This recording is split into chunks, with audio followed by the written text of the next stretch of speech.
Welcome to the Industry Angel Podcast. We hear from the best business minds across the globe, entrepreneurs, social influencers, marketing mavens, and sales rock stars. We've got them all. Here comes your weekly dose of inspiration with your host, Ian Farah. Welcome to episode 217 of the Industry Angel. I hope you're enjoying the mix of guests of late and subjects and how diverse we are making the show. I guess with that, maybe not every episode may be initially of interest, but I'm sure once you get into it, there's something for everyone, because like I always say, we all learn from stories. So today, I'm speaking with a fantastic artist. I also stream this through our channels and also through a Facebook group with creatives from Sunderland University. So you might hear a few other perspectives. Let's hear from today's guest. Today's guest is a Newcastle-based illustrator. He draws influence from B-movie posters, comic book art, retro skate, graphics, and absolutely anything motorcycle orientated.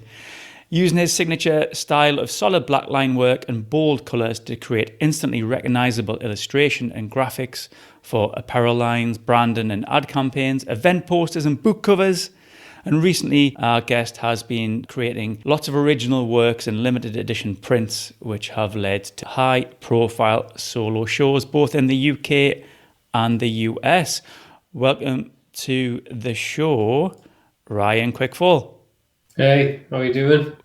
Is that it? Like, I'll give you that massive bio, and that's massive. how you doing? I'm good, mate. Yourself? You're right. Yeah, good. Aye, great. Cheers for having us on. Or also known as Ryan Roadkill. Yeah, that's sort of my art name. Should we address the elephant in the room then? Where'd that come from, bud?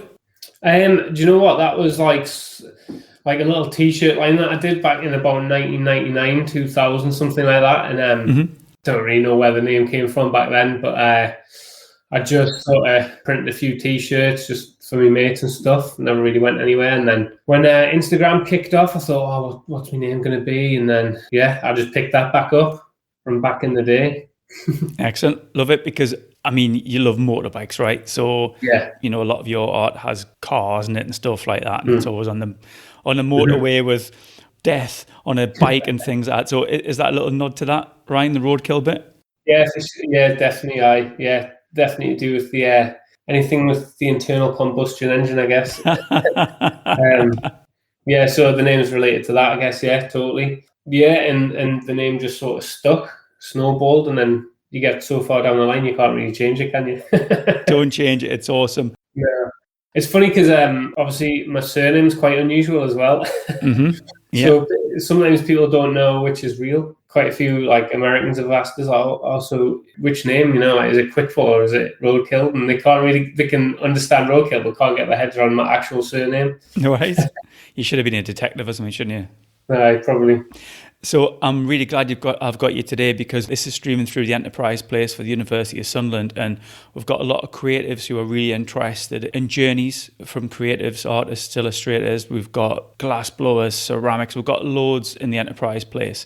And I'm really interested in your journey. Last time we did this, we had Alfie Joey on talking about Alfie's kind of art journey, and Alfie does lots of different mediums, and he's really enjoying his journey. And it was great. We had a couple of creatives as well to join us talking about their particular journey. So after you and I speak, Ryan, we might pull a couple of Enterprise Place members in and have a chat. It'd be great if you could stay around as well and just listen to what they've been up to, and you might be able to have a bit of a conversation with them. But back to you, sir. I'd love to hear how your journey went. And we touched upon, just as we started offline there, about colleges and universities. Maybe that's a good place to start, Ryan. Like, you know, where did you do your studies? Well, I studied at Newcastle College, and I did a degree in illustration and animation. And I left school, and then I did an AVCE, I think, like sort of feeder course to get onto the degree, which was sort of all encompassing different aspects of art and design. And then I chose illustration and animation because I thought that was obviously I'm an illustrator at heart. The animation side was really exciting to get into, but that didn't really work out for us so well. I didn't have the best experience there. I don't think many people on the course did, to be honest. But yeah, and then I left college and sort of how to find work. Didn't really come out with the best experience, so I didn't think I was really equipped to go into the industry at that point. So I ended up just working jobs, got stuck in doing that for a few years, and then realized, like, it's make or break time. Like, I have to do something creative in the industry or I'm just not going to do it. And I had a few jobs. You mentioned that my work's heavily related to motorcycles and stuff, and I've always been into motorcycles since I was young. And then I got a job in one of the bike shops in Newcastle, bike clothing shops, for a few years, and that sort of solidified that side of things for us. And then I managed to get a job related to motorcycles, but also being a graphic designer for a company doing graphics for motorbikes and stuff. So that was really good. I was there a few years. Then that business sort of moved away, so I lost that job. Got a standing job in a cafe, I think. And then people always ask us this, like, when did you start going self-employed? And I can't really put a time scale on it because it was sort of dribs and drabs at the start. And then I was sort of doing little bits and bobs and sort of building a name for myself on Instagram, I guess, and social media. And then a few things landed, and I just took a leap and rented a room in a studio in Newcastle and thought, I just gotta try and make it work. And the lads that I got the studio with, they were like, well, look, we'll give you enough work to pay you to cover your rent. Mm-hmm. So I knew that was a pretty safe bet to do that, even if I had to work in cafes or whatever and then go in there on an evening or whatever, I just had to make it work. And it just snowballed from there. And I moved in my own studio after that, and the work just, I don't know how, but the work just kept coming in. And it's one of those things, like when you work freelance, it's all about the connections you make and the work you do, and you gradually build a network of people who are like pretty solid, and it grows from that. When you moved into that unit and you said that the guys gave you work, what was the work?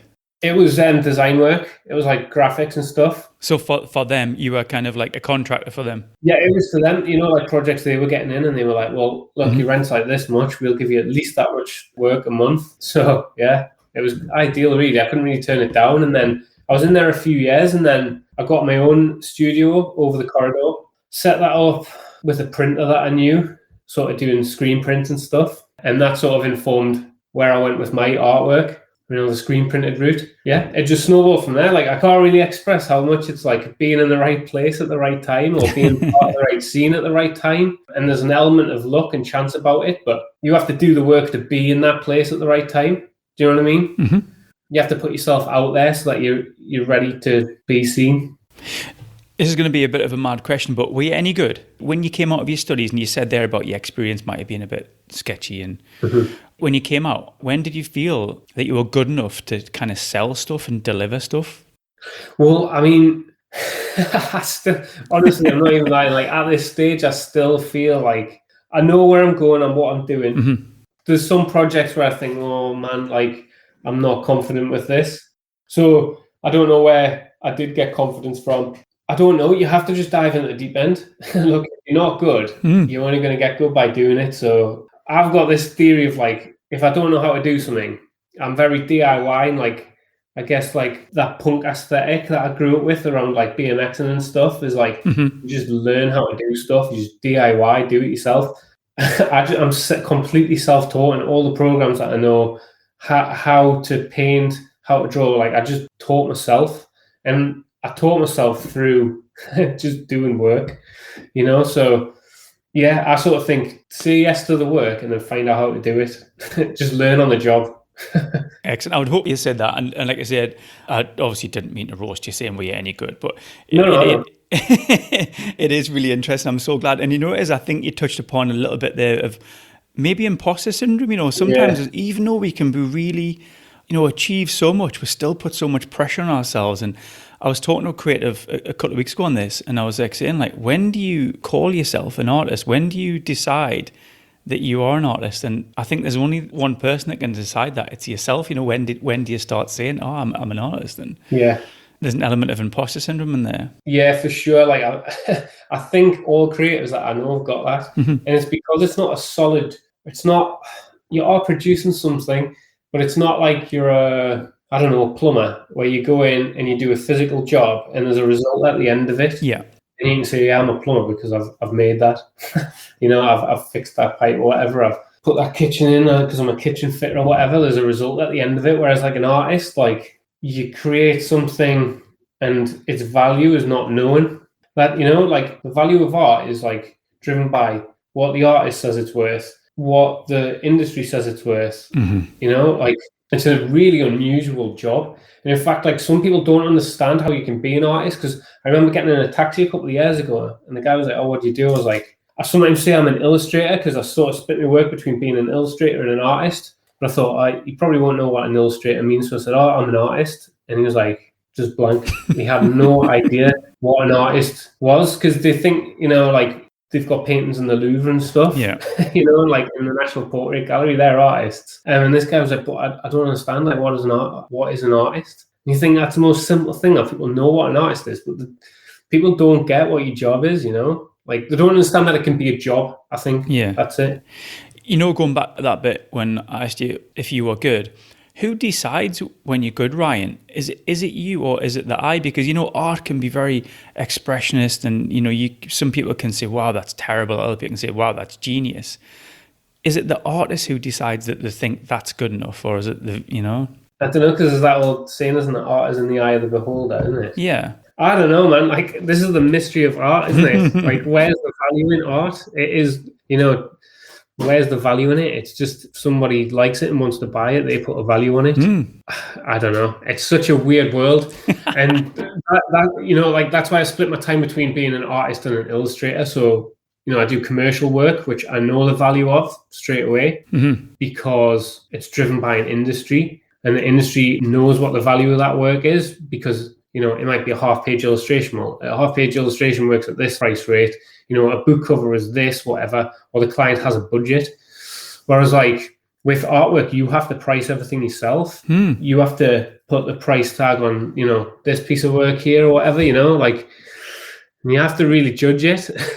You have to sort of quickly get a grasp of, like, how to price your work. But yeah, I mean, in terms of like value in your work, who says it's worth whatever?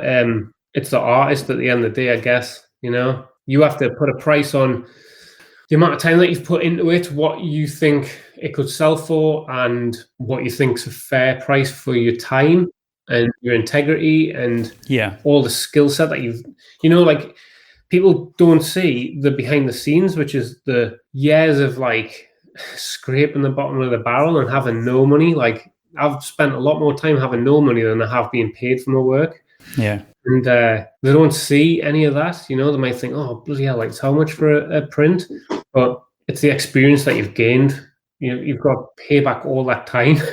I'd say what's really interesting is seeing no one knows what's behind the scenes. But what I love about you, Ryan, is your social stuff. You're great on social, and I want to delve into that because I know a lot of creatives that we've spoken to, I think they may struggle with that. I always ask them, don't worry too much about the product. I'd love to see more about you. What I enjoy about what you do is you sort of share your early stage stuff, like prototypes. You be sketching stuff with pencil, which will then subsequently then be something else down the line. And I think sometimes you share stuff where you maybe not knowing what the end's going to be or what the colour is going to be or where you might use it. And I love that. So can we talk a little bit about that process that you have? Yeah, the process in terms of creating the artwork. Well, I try to be like as hands-on as possible because it's so easy to get carried away, and like I've got a massive Wacom tablet sat next to us here, and it's so easy to get stuck on that and just create digitally from start to finish. But I like to try and do as much as I can with a pen and pencil, like hands-on. So whether that's like starting with a sketch and then the sketch turns, I take the sketch digitally and render it from there. Or I might, start from a sketch and then go to like, let's say, a painting like this, Yeah, I try and like keep it as much the artist's hand in the work as possible without going digital. And my process is start with just I don't know where the concepts come from, but somewhere in here. And then I just sort of sit sketching away, sketch a few ideas out. Then I might like take a brush pen to that and just sketch away, brush, pen, build it up. And then I'd probably say 70% of them just get torn out of the sketchbook and go in a drawer. And I've got drawers down here just full of old sketches that I've done. Which some things have become something and some of them have just sat there and just not being used at all. And I have days where I just go through that drawer if I'm stuck for stuff, and I'll just pull something out and I totally forgot about this. And then I'll just take that and develop that into something. But then a lot of the time, if I'm working for a client and maybe it's going to be screen printed at the end of the day, and I know that needs to be set up digitally, I'll then take that sketch, transfer it to Photoshop and work on the tablet, and I'll ink it out on the tablet and stuff. That just makes it easier to set up for print. It's a bit more fast-paced and a bit more fluid to just do it digitally. And for clients, obviously, I've got stacks of client work just backed up normally, and I need to just get through it. Yeah. So it's easier to just do things digitally then. Right. But for my personal work, I try and do everything by hand if I can. What's the benefits of doing it by hand then, Ryan? Is it just actual, you get a kick out of it, or is it a better outcome? I think it's both. It's like I enjoy the process more, and it's a bit more of like therapy away from like doing stuff, and a break for me. And I prefer the finish of the line work and stuff. Yeah, it's just like flowing the brush and like getting the ink right and like getting the consistency of the ink and like just dragging your brush. It's just much better. It's just much more therapeutic, and I feel like I'm achieving more by doing it by hand, because a lot more people can do things digitally because the programs are so good and the software and the techniques are just, the brushes and stuff are just nailed now. Yeah. Like it's so much easier to create stuff digitally, whereas like doing stuff by hand, start to finishes, it's a much higher skill set, I think. Some of your work, it's quite detailed, some of the like sort of posters or the kind of pop arty stuff, and like there's loads of detail and there's all sorts happening in the backgrounds, that sort of thing. And then you've got that picture to the side of there, which is pretty simple. It is what it is, that the skull. Super graphic. Yeah. What do you prefer to do? It depends. I like spontaneous sort of line work and stuff. So like sometimes I'll do things like you say. Sometimes things are a lot more detailed than others, and it sort of depends on the application. Because I know if I'm doing like a t-shirt design or something for a client, I can't build too much detail into it, because I know I'll just have the client on saying that their printer is struggling to print this, because I've been there 1,000 times.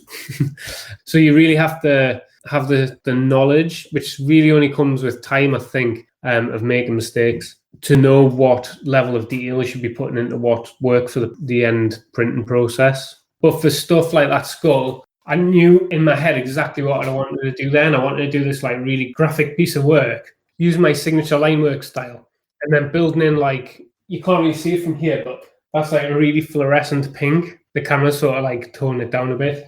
And then there's a glitter applied to it as well. So it's pretty cool. And then there's actual gold leaf on the tooth.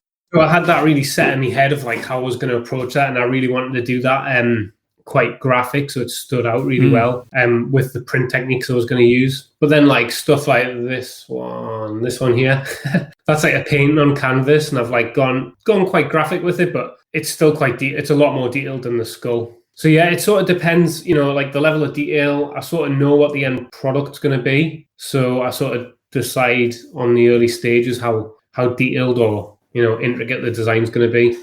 So when you do that skull, for instance, I know you've got like UV kind of spot on it as well. Oh yeah, and the background, you can't pick it up on this camera, but that's matte black paper with gloss black flashes in the background. Right. And then the black of the skull line work is like gloss UV, so you've got like 2 different types of blacks on that, well 3, because the paper as well. So thinking about, you wanted to know how that looked, but actually you kind of took it a step far with all those different sort of, the glitter and everything. So how do you have to collaborate with somebody on that? Yeah, I've got a printer like that I work with, and like basically I had this like idea of how I wanted to do it, and then I went to them and said, look, this is the idea. Here's a mock-up of it.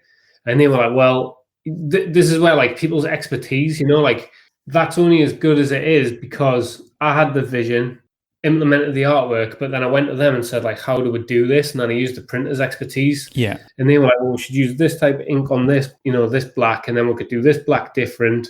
We could do the pink this color. And yeah, I think as an artist, you've got to use the people in your network sort of expertise, and then you're going to get the best product you can. I could have just went to the printer and said, I want to do it this way. Let's just do it. And I wouldn't have really thought about putting like all those different blacks in it.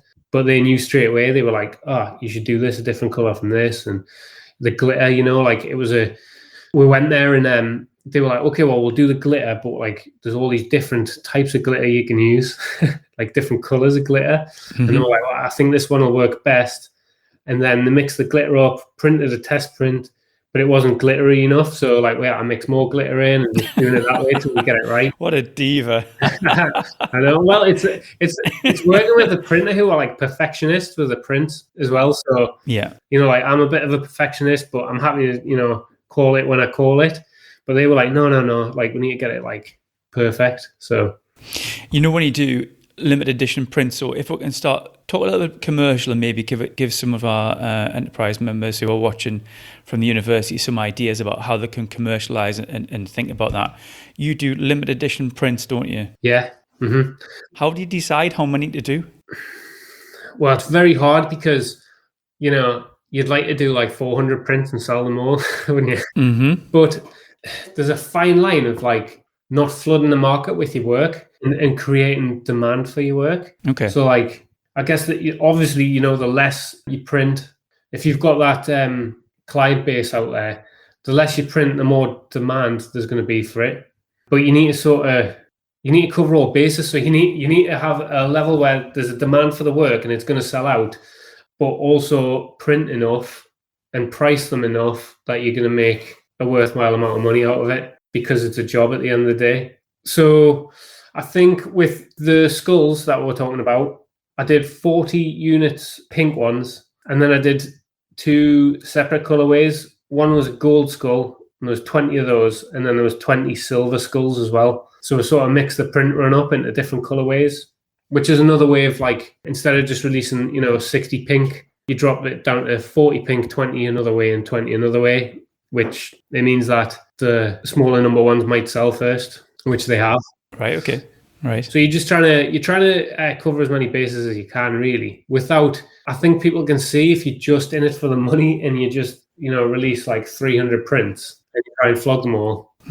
I don't know. That's not what I'm about. Like I want to try and like nurture a fan base who really want to buy me work. Because the money you spend, like those skulls are £130, which I think is a totally fair price for the amount that they cost me to print and the time that goes into them and the time for packing them up and shipping them out and stuff. Like I'll spend like full days just sat, not being able to do any other work, just rolling prints up, tubing them, getting them out, going to the post office, putting them in.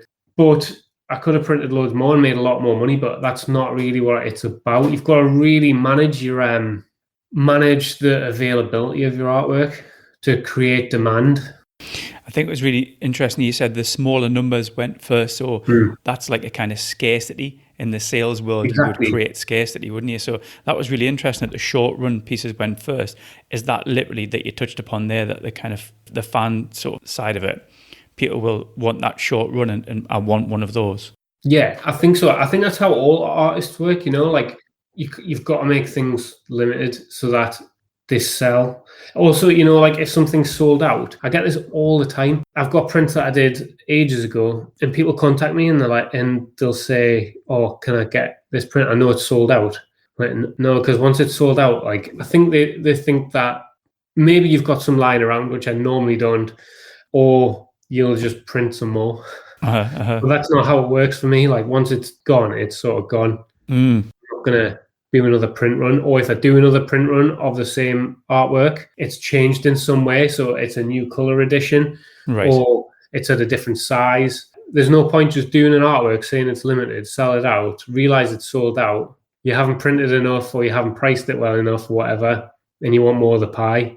Yeah, that's like just a snub in the nose of your fans, I think. So that's interesting, but you can kind of repurpose it a little bit. So I'm imagining that, I think the one where it's like a death on a bike, you know what I mean? And like, right, it's really long, like you've got a lovely wide one. Oh, yeah. I love that one. So you could decide to make that a bit smaller, or you could change the colorways, which would let you do another limited edition run. Yeah, I actually did that. That was one print that I did that with because the demand was so high. I released that originally as a yellow and orange fade in the background with a character in blue, I think. And then a year later, I think it was like on the anniversary of releasing it, I'd had so many people, I think probably once a week, I was getting an email off people saying that they wanted that print.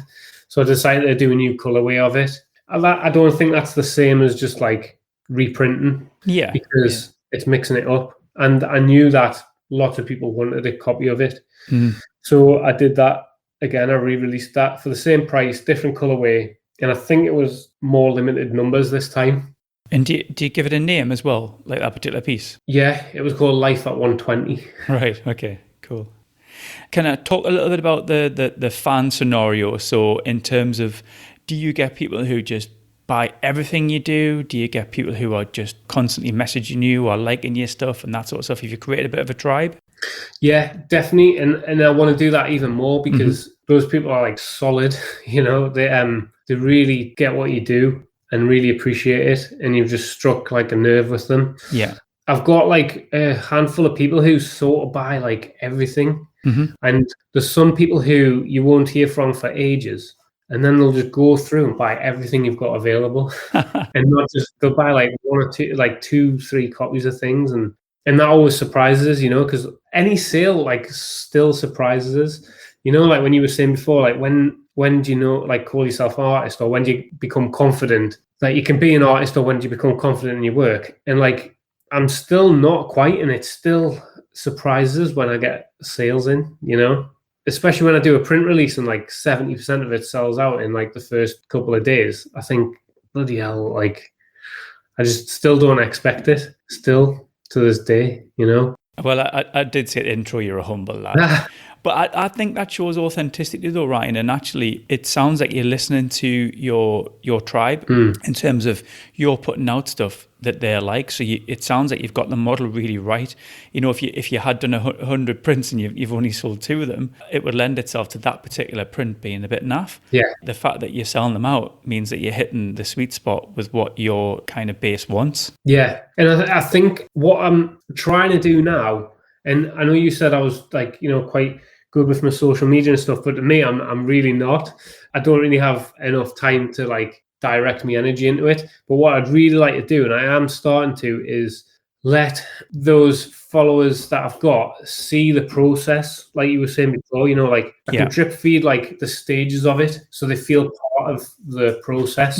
And then at the end, you know, like in my head, I'm sort of thinking, well, I'll put out initial sketches, see what the reaction is, show people the development as I go along. Then I come ready to release the print, but I could go in like a number of colorways, and then maybe I'll put that out to my followers, you know, and just say like, you know, you've been part of the process all the way along. What would you like to see at the end? I mean, you've still got to keep the artist's input in it. You know, it's got to be my decision really at the end of the day. But if I put together, you know, 2 or 3 different color options, then I could say, what would you like to see?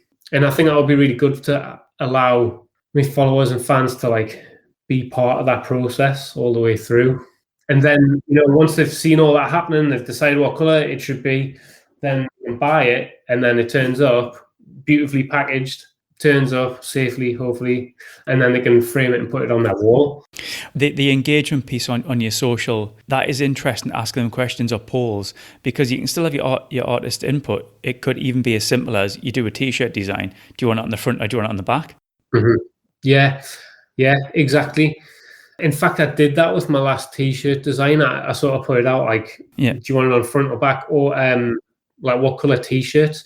And I don't mind doing that with t-shirts because, right, that is such a minefield. Is it? It really is. It's like, you know, you'll release a black t-shirt and I'll just do black t-shirts because that's what I wear and what I like. And they'll sell. And then eventually black t-shirts stop selling and you're like, okay, I'll do white t-shirts. And then they don't sell. And then you think, well, where am I going wrong here? And I think it's just with t-shirts, it's like very much like trend-based. Okay. Or maybe seasonal on what color people buy. And then you had the whole thing of like, traditionally, like all t-shirt designs were on the front, like a big front t-shirt print, which is what I always did. But then they just stopped selling overnight pretty much. And everyone did small pocket print, large back print. So then I moved to that. And then they start selling really well, and people love large back prints. Yeah. So I think in the aspect of like in relation to t-shirts, it's pretty fair enough to put it out on social media and say, what do you want to buy? Because I don't know anymore. It's interesting that you say you don't do your social that good, but I think it works really well. It's a good balance. And I think sharing the early stage of your process actually adds value to the end sort of print, if you like, and its actual price. Because just as you said there, people don't get to see the journey. They just think, well, that's a print. And it's how much? Well, actually, when you're sharing the process all the way along, that all adds value, and you can sort of see why it costs that much because there's that much gone into it. Yeah, exactly. And of course, the printing is not cheap as well. So no, it's not. And I'm bad at documenting the process. So that's something that I'm really like trying to work on, like I just said, but also on the print side. So like I paid a photographer for like 2 days to come down to the printers and shoot the whole process. Excellent. So I've got like a massive library of like awesome production shots of those skulls being printed. And that's so helpful in the marketing, like when I put my email marketing out, I've got a huge library of amazing images that I can sort of do mail outs with. Excellent. I think this is a good time. I'm going to bring Christy in. She's nodding away in the back because Christy and I have spoke about this lately, about her social and sharing the process and more about Christy and her creativity and muse and everything. So I'm going to bring you in. Morning, Christy. Hello. Hi, guys. Christy, why don't you give us a little bit of a background on who you are, where you're from, what you do? Yeah, great. So hi, I'm Christy. I'm 22 years old and currently finished my second year studying glass and ceramics at the University of Sunderland.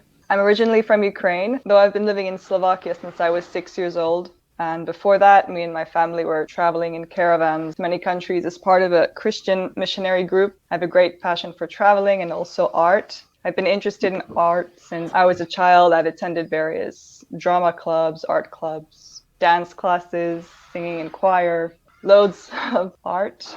And at the end of primary school, my classmate introduced me to ceramics. And since then, I've been attending from the end of primary school to the end of high school. I was attending ceramics class once a week. And since then, my journey with pottery began, which is what brought me to Sunderland, is the course that I'm studying.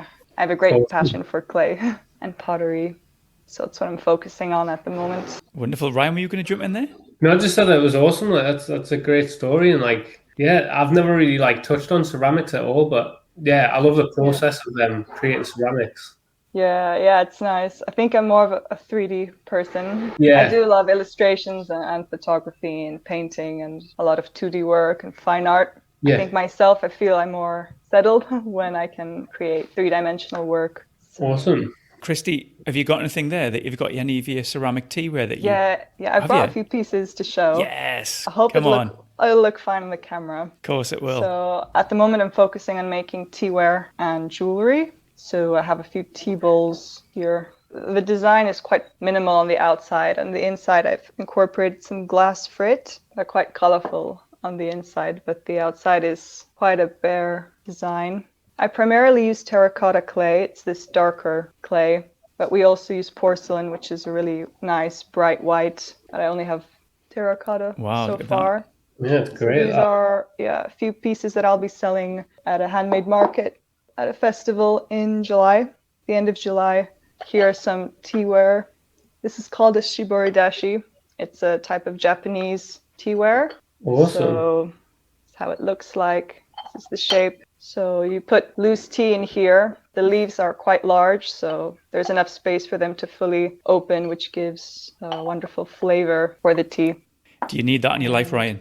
Yeah, I think so. I do as well. I look at some of those and they're really aspirational. Like I want it. And I love what Christy and I have spoke about is in terms of the colours, Christy, tell us a little bit about why you choose the colours and where you get your inspiration from. Yeah. I mean, when I create with clay, I allow my values and perceptions to flow into the making process. So tranquility, simplicity in the design, essentialism, and I'd say primarily the gifts and beauty of nature. When I look at glass and the glass pieces, I can see in them some reflections of lakes and lagoons, or with the reds, volcanoes in Iceland. When working with clay, I like to always leave a part of the clay unglazed, unfinished, For example, with beads, I also create beads for dreadlocks, and I like having part of them unglazed, just for the person or the viewer to have that look and feel of the simple element of the clay body itself without any glaze. Yeah, I find it really fascinating that the whole process of making ceramics involves so many elements of nature, earth and the minerals and the oxides that all come together and make these tremendous colors. That's something that came from mud can become sturdy and beautiful and shiny. It always fascinates me about ceramics. Yeah, that's cool. So is color sort of the key to the style of your work, or is it the shape of the ceramics, the pots? I like incorporating color, though. The more I've been making, I've realized that the pieces that have less color, I like more. For example, if I'd have a simple design like this with just a little bit of glass, I personally like the piece more. Yeah. But it's interesting also following on my social media accounts what people like more. But I try to stick to my own style so far. I've had a lot of people commenting on blues and glossy turquoises. I personally like the elements of looking at a piece that looks quite plain, and then on the inside there's then a nice color. That was interesting, Christian, and Ryan and I have just spoken about this. Do you create pieces for you, or do you create pieces that people will ask you for, or and maybe create pieces that you might not enjoy, or you might not think that they're great, or the process might not be great, but people will buy them? Yeah, well, I've come to this already when making these teaware and these pots. Let's say I wanted to make them myself just to know how to make them, to learn how to use them. Though after the third piece, it becomes not, I wouldn't say it's a chore, but it's hard work. Yeah, the work I make, but I know it brings joy to me in the end. And the fact that I can create piece of teaware that can bring value to someone else's life, and the joy and the happiness that people use and the value they have from the work I make, I think it's always worth it. Still think that at the stage where I am, I'm just finished my second year studying this course. I don't think I've hit that phase yet where I'm at a point where I have to sort of make those products to gain income without having always that spark. I think that's the good thing about like being in education and learning the process, is like you don't have to worry about selling the product. You can just completely concentrate on getting your style down and your how you produce the work. Yeah. And you don't have to worry about like, the pressure of paying bills and stuff from the artwork. You can just master your style basically. And then by the time you come out of it, hopefully that style's nailed, it's really solid and it ends off selling straight away. Yeah, I mean, I'm still experimenting with many forms and clays and clay bodies and glazes. I wouldn't say I've yet come to that point where I have a specific style, though I know what I prefer.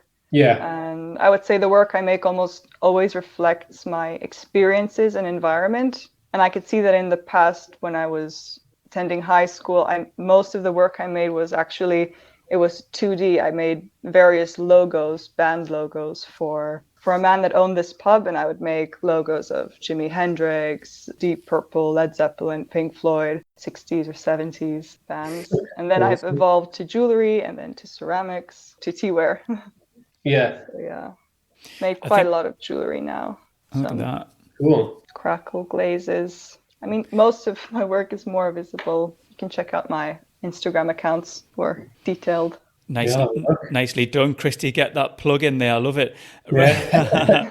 Ryan, it's interesting because what you talked about there is about, not having to pay the bills. But I think what we chatted about earlier was you kind of supplement, don't you? You've got a lot of client work that you do. And then obviously you've got your work that you want to produce. So I guess you don't ever get to the point where you have to do something that you might not enjoy just to churn it out and pay the bills. Yeah, well, I do because like I take on jobs on it, like on the commercial side of things, like as an illustrator, and some of them are, I'm not really digging that much, but I know they're well paid or whatever, and I should take them on. Or they're long-term clients that I've had, for quite a while, and I've got a good relationship with, and it might not be the most exciting job, but you do it, because I see a commercial side of things as like bread and butter, like it pays my bills. And then if I split my time between that and the artwork, then the artwork's mine and it's not dictated by anybody, you know? Yeah. And there's always a brief behind the client work, whereas the artwork, you do it for yourself. So yeah, it's good to split your time between those two things if you can.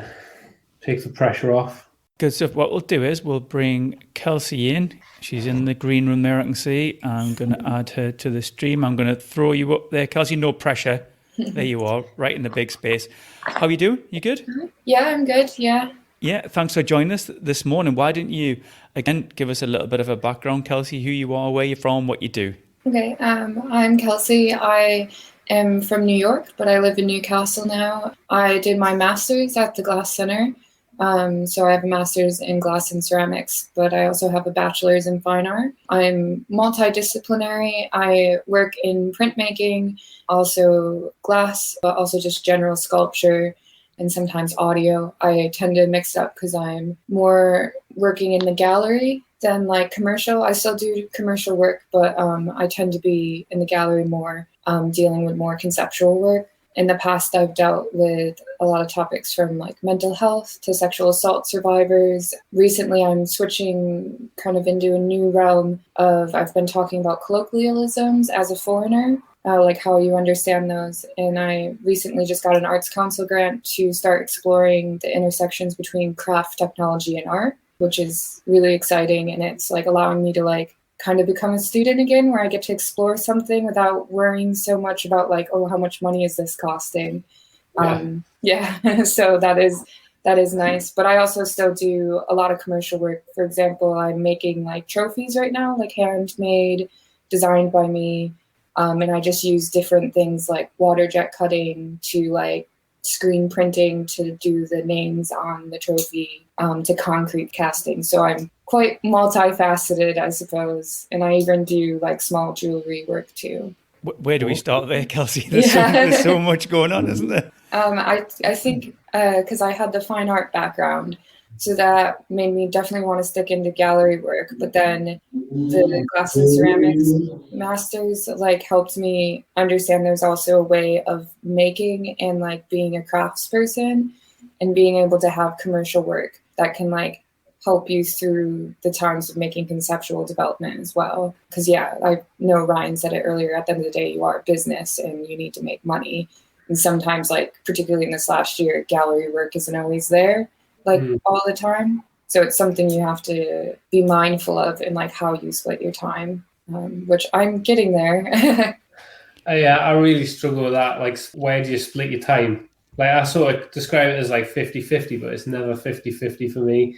It's like, it's peaks and troughs of like doing your own work or doing client work. It's always hard to balance, isn't it? Yeah, definitely. And it's almost a different mindset totally as well. Like when you're going from like a commercial work to then like more conceptual or like processes where it's just you making the decisions and you don't have that client bouncing off. And I find I've now started to just have total different days. Like I just have like a Monday for like emailing and admin, and then a Tuesday for commercial work, and then Wednesday, Thursday, that's like just my conceptual art practice.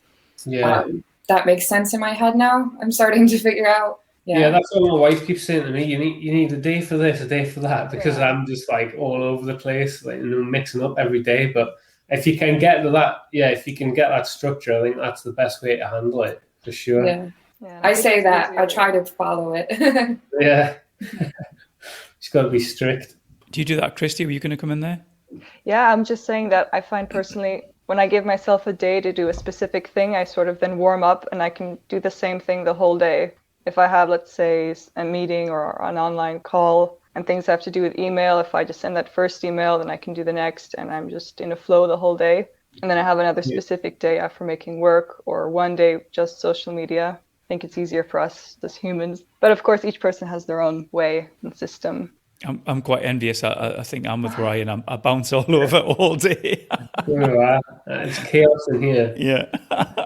I mean, me too. It's not always like that, but...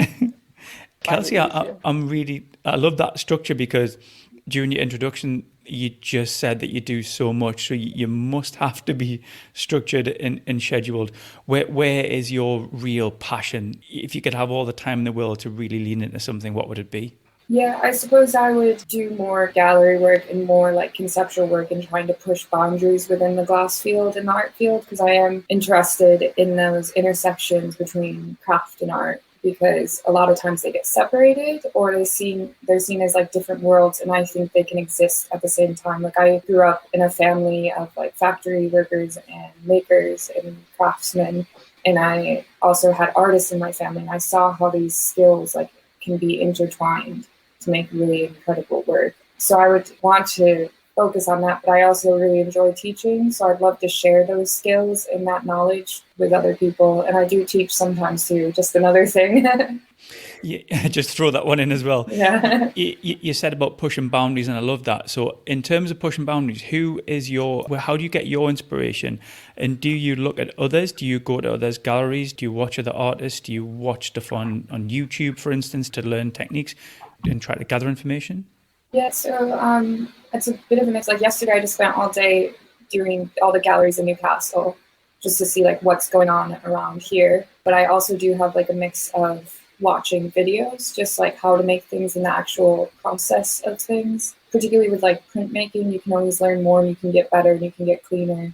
Yeah, things like neon, like I watch how other people bend the glass. So there's some technical sides to it of learning. But as far as like inspiration, I read a lot of books by artists that they've written about their like conceptual development. Like Grayson Perry, I read a lot of his books and like how he's got to where he is and like how he talks about things like gender and other things that I'm interested in. And funny enough, I have the same birthday, so I'm always kind of idolized him. But I also look at people like William Morris. So it's not just people rooted now. I also look to the past. I'm going to bring us all in here, and I'm going to ask you that, Christy. So, great example of Grayson Perry, and some of the different mediums that he explored there. Do you want to do that, Christy? In terms of you're doing ceramics there. Would you want to look at other aspects? I know you talk about you do 2D stuff. Could you see yourself looking at and commercializing other bits and pieces? Yeah, I mean, I think I'm open to other forms of making and styles, and follow many artists and YouTubers. And I feel really lucky that I'm in this age where I can learn so much on the internet right now in terms of ceramics and all the tutorials people are giving out and ways of creating. I find it so much simpler to try something out and learn new things. So even though right now I'm focused mainly on teaware and ceramics, I'm still open to other forms and pieces. If people would ask me to try and make something for them that would be something 2D or something I haven't tried, I can see myself doing that as well. If I will have the time, of course, because now I'm in Slovakia and I don't have the facilities. And when I do, I'm at uni, so I'm focusing mainly on uni work. But after that, when I'll have my own studio, I do believe that I will be evolving and creating new work that I haven't tried and pushing boundaries, Kelsey. I love that. Ryan, can I throw that question to you as well in terms of maybe who inspires you or maybe who you watch from afar and learn from?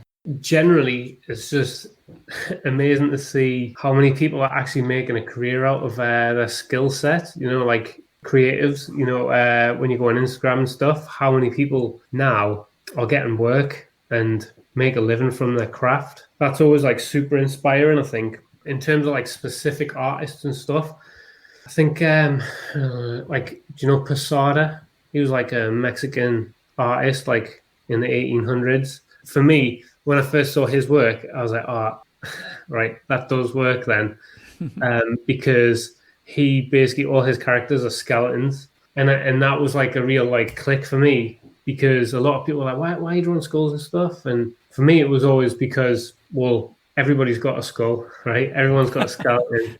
It is just a person with no like sex or race attached to it.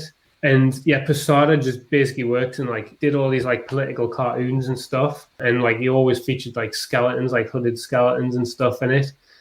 And so yeah, he was like a massive like click in my head when I saw his work. And then sort of like contemporary people that grew up sort of in the same field that I'm in, which is like heavily motorcycle related, would be like a guy called Ornamental Conifer, who is from the UK, but he works out in LA now. And he started as like, I guess as like a sign writer, but not in a commercial sense, in like an art sense. He like paints cars and stuff by hand now. Like paints like you should check his work out because it's incredible. He's like a massive inspiration, you know, because just anyone who's making a living out of their craft, I think, is like a huge inspiration to me because everyone's got different styles and you're not necessarily, you know, like inspired by the style of work, but how they apply their craft. That's the main thing. How people apply what goes on in their brain to like link it to this hand to link to income. That's like, you know, it's like here, and then a business. That's what's really super inspiring, I think. Definitely. Has anyone got questions for anyone within the room here? I'll throw it out to you guys. I was going to ask Ryan, have you seen Grayson Perry's documentary where he travels around in the US on a motorcycle that's hand painted? Yeah, I did see that. Because I've been to a few like bike shows and Grayson Perry's been there, and I've like talked to him a couple of times, like just briefly, because he's like heavily into motorcycles as well, isn't he? Mm-hmm. Yeah. I am as well. I just don't have any of it in my artwork. All right. Okay. Yeah. Yeah. Oh, well, I mean, it's a good thing if you can keep them separate. Yeah. I think sometimes there's so many things happening in my art world that I need to keep some things separate. Yeah. Fair enough. Yeah. I just sort of put them all in the mixing pot. Christy, did you have anything you want to ask or bring up? I'm good so far. How about your social, Christy? Because we've discussed things like Instagram for you. You know, you've been sharing the actual pieces, but you know, I want you to share about you and your story. What are your thoughts on that? What are your plans going forward for that? Yeah, I'd like to add some stories and videos how I can introduce myself to the people who are following me. And I feel it's important because myself, when I follow different artists or studios or teams of people who make the work, they don't only speak about the work they make and the technique, but they show how they use the work, what brought them to making the stuff they make. And I feel that brings this connection with the artist and the viewer or the consumer of the art. Connections and people seeing not only like my hands and making, but actually seeing my face and listening to the person's voice. I think that creates this human connection with people, which is nice since people can connect with each other from any part of the world. And I think that's such a wonderful element and part of social media. So I want to work on that. Kelsey, can I bring you in there in terms of what you share about yourself and your story and your muse as opposed to the actual creative side, the actual pieces? Yeah, so I could definitely work on social media. It's funny, Ryan, you were saying like, oh, I'm not very good at it. And I look at that and I'm like, wow, it blows me away. It's so good. Mine tends to be a mix of my work and my life, just as like how I develop ideas, but I also will do stories of like the process making. I tend to do a lot of stories and then kind of forget to do as many posts. So I need to get better at that. But I've kind of always found social media challenge, just because I have a trouble keeping up with it, which is funny because everyone would think my age, oh, you'll be great at it. But yeah, it's definitely a mix of my studio and my like actual life too, because a lot of what's happening in my life influences my work as well. So yeah, it's a mix. I do have like a website and I'm like rebuilding that right now. I try to keep that like pretty on track because like the things I apply for, your social media doesn't matter as much as like your portfolio and your website and like your CV. So yeah, it's kind of a mix of things. It's one of those where like I'm not selling as much on there. I'm just like showing who I am as a person, as an artist. I probably could try to sell more, and I've done like the artist pledge and sold things like that. But I'm also not doing things in great big editions. I'm making big sculptures. So there's a difference of how you show that to like what Ryan would do or what Christy would do, because they kind of have the way of making things like in larger quantities than just a one-off sculpture. So you kind of have to think about it differently. Interesting point. And just before we wrap it up, Ryan, can I just ask you this one? I've heard lately with social that often people are talking about there's no need to have a website now because we have social presence. And what Kelsey's saying there is that a website is really powerful for her because when she's going for maybe funding or galleries or whatever, that's where they'll go. What's your thoughts on that?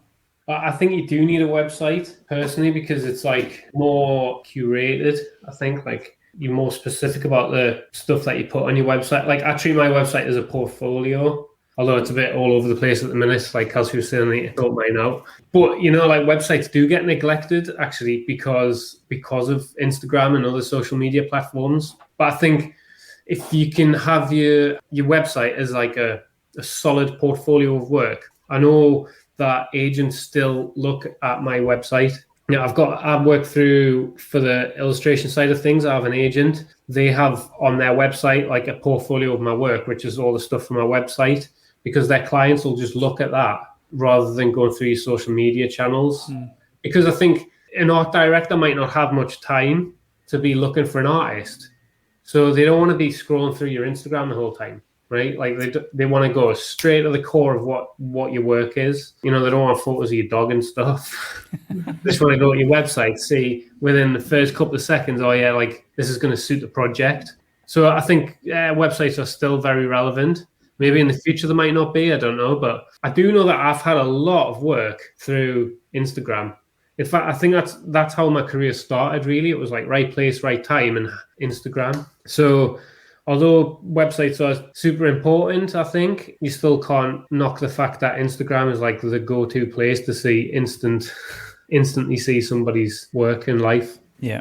It's funny as well. I think it depends what sector of the art world you're in, because I do a lot of grant applications and get funded through that. If you don't have a website, you sometimes can't even like apply. Like, yeah, because the year is not being established or something. Yeah. No, and like I don't really want to see a time where you don't have to have a website. You know, like the website should just be like your portfolio of work. Like you should be able to see someone's style like straight away just by their portfolio on the website. Because like I say, you know, like scrolling through, art directors don't really want to scroll through someone's Instagram. They don't want to see the process either. They just want to see the result that they're going to get. They want to contract you for the end result, not the process. I think it's good, like as an artist, to put out on Instagram your process and stuff, because you'll build a fan base and, you know, you need to show those people how you work and build a community up. Whereas like, yeah, grants and stuff, you know, they're not going to want to scroll through your social media channels. They just want to go straight to the point of your work. Wonderful stuff. Is there anything anyone wants to share before we wrap it up? I was just going to say it's nice to see like the different levels of where we're at as well, because we all just have varied practices in just like what points we're at, but also like you understand that there's so many different types of artists and makers out there. Like we're all doing very different things day to day, and it's just nice to see that diversity with it. Yeah, I totally agree. Like it's good to see that, you know, there's different avenues to go down and to see people like at different points in their career and stuff. Yeah, it's just nice to connect with people and hear how other people go about producing work. It's been good.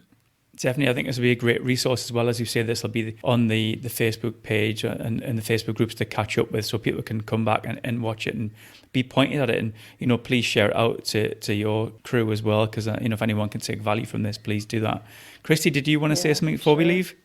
No, I'm glad. I'm glad for being part of this live stream and for contributing. I think it's really good also for beginning artists to accept these opportunities and speak about their work, because for me personally, I used to find it really hard to speak to others about my work, and especially as an artist, as nowadays it's better than it was in the past, but there's this sort of notion that artists can't make a living and things about that. So I think it's really nice to speak about it, and that gives me more confidence and motivation to continue the work I make. It's great for all artists to come together and share. Wonderful, wonderful stuff. Well, again, thank you so much for your time. That's been brilliant. And I want to just do this again. I love it. But I'm looking forward to spending some time with you very soon and delving further into your journey. So thanks so much for sharing. We'll see you all very soon as well. Thanks for watching. Thanks, everybody. Thank you. Thanks, man. Thanks to Ryan for sharing his journey. It's interesting, no matter what your chosen path, there's always similar topics. Finance, the unknown, product pivots, customer needs, even imposter syndrome. So thanks to Ryan for sharing all of that so open and honestly and with transparency, because I'm sure there's something for us all to learn from that journey. We're looking forward to the next episode.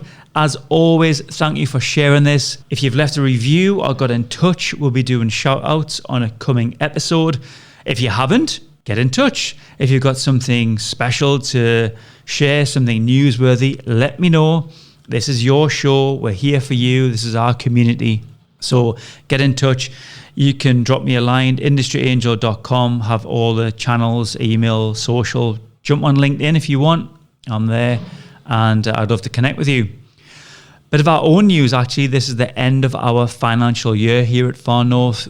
We've doubled turnover, moved offices, added to the team, and that's during a pandemic. So I am super happy with that.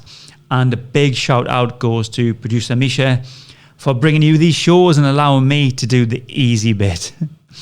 So I hope you've got your own success stories. I hope you're safe and well. So until next time, I'm Ian Farrer. This is the Industry Angel, and thanks for listening.